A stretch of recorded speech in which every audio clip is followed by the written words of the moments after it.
Mustafa's case reveals unsettling police misconduct, raising questions about justice system integrity. No alcohol, no drugs. Now, this is a document. This is Mustafa's toxicology. For the love of God, send it to Julie Carey and tell her, ma'am, this is a document that is being released on YouTube under Not Another Boring Podcast. Mustafa's toxicology show, blood alcohol non-detected. No alcohol. THC 0.0003. No drugs in Mustafa's system. And then when you open the dash camera, you see that Mustafa and Dorothy are passing back and forth a cigarette 6 times. Oh, what kind of cigarette is this? Dorothy has cancer. Dorothy is smoking hemp. Hemp doesn't have drugs.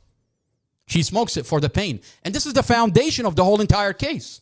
They want to tell you that Mustafa and Dorothy are arguing back and forth, but they're not telling you that they're passing back and forth hemp 6 times. How could they be arguing if they're literally passing back and forth a cigarette 6 times? This is the toxicology. The toxicology show that Mustafa, there is no THC in Mustafa's system. No alcohol in Mustafa's system. So how is Mustafa charged with a DUI held from April 7 all the way to October?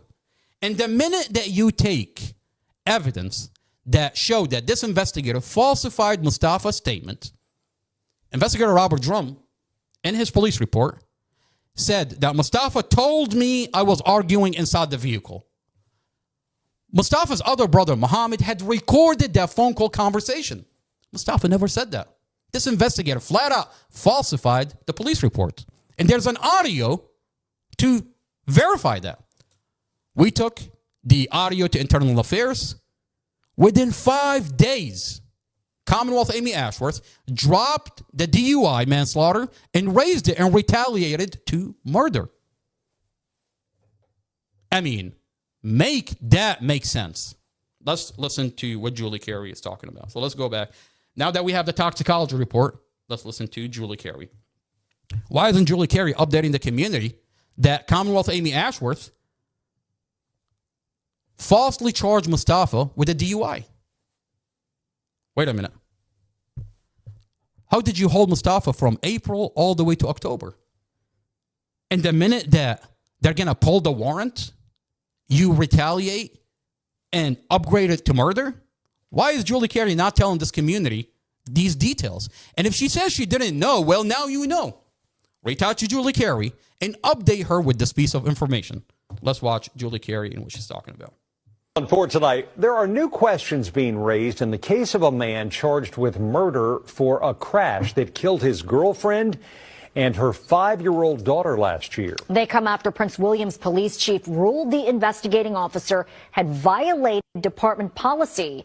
Northern Virginia Bureau Chief Julie Carey spoke to the driver's defense attorney about why he thinks the finding casts doubt on the case. Mustafa Aljaziri has been behind bars for almost a year now, accused of intentionally driving his car into oncoming traffic, a crash that killed. What are you talking about? I mean, Mustafa was charged with a DUI manslaughter. You're saying that he's been held in a county jail on what exact? Intentionally driving into oncoming traffic? I mean, if you're charging him with intentionally, how are you holding him with a DUI manslaughter? And then you find that the actual charges, the actual toxicology show no alcohol, no drugs. But these people have held him, this Commonwealth attorney have held him on a DUI until October. What did she raise the charges? When? Oh, when Internal Affairs is telling her there is evidence that your police officer falsified Mustafa's statements on the police report, falsified the warrant, that they're literally going to pull the warrant. She retaliates and upgrades it to murder. Dorothy Fontaine and her 5-year-old daughter, Empress, initially charged with manslaughter. The charges were later DUI manslaughter, even though the toxicology report showed no alcohol, no drugs. Later upgraded to second-degree murder. Upgraded when Internal Affairs is telling the Commonwealth attorney, and specifically First Sergeant Sean Shelton.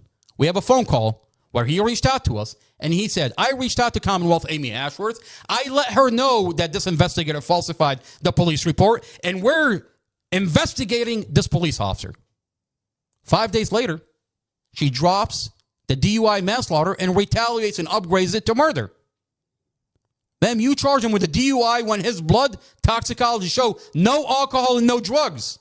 And now that you have evidence that this investigator falsified the police report, you're retaliating and you're upgrading it to murder. What did the defense attorney tell us at the time?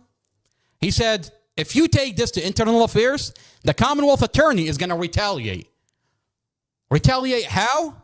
By protecting her police officer. And exactly that's what she did. She upgrades it to murder to protect her police officer who lied. I mean, what do we find out now?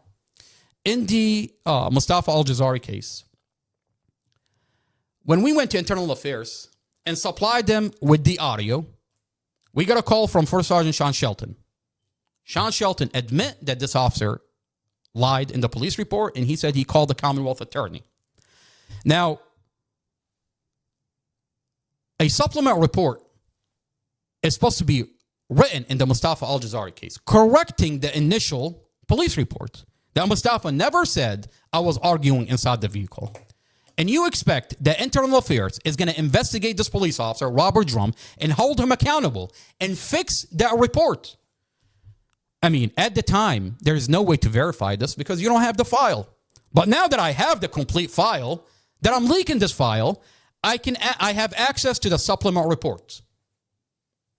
And in the supplemental report, what internal affairs did, they took the audio of the conversation that was supplied by the family, the audio that shows this investigator lied, that Mustafa never said I was arguing inside the vehicle. They took that audio, gave it back to the same investigator, Robert Drum, and had him write another supplemental report. And in his supplemental report, Robert Drum conveniently said, I could not hear the audio. How convenient. Sean Shelton can hear the audio. NBC4, Julie Carey is playing a portion of it on NBC4, but you cannot hear the audio. How convenient. I mean, wrap your head around.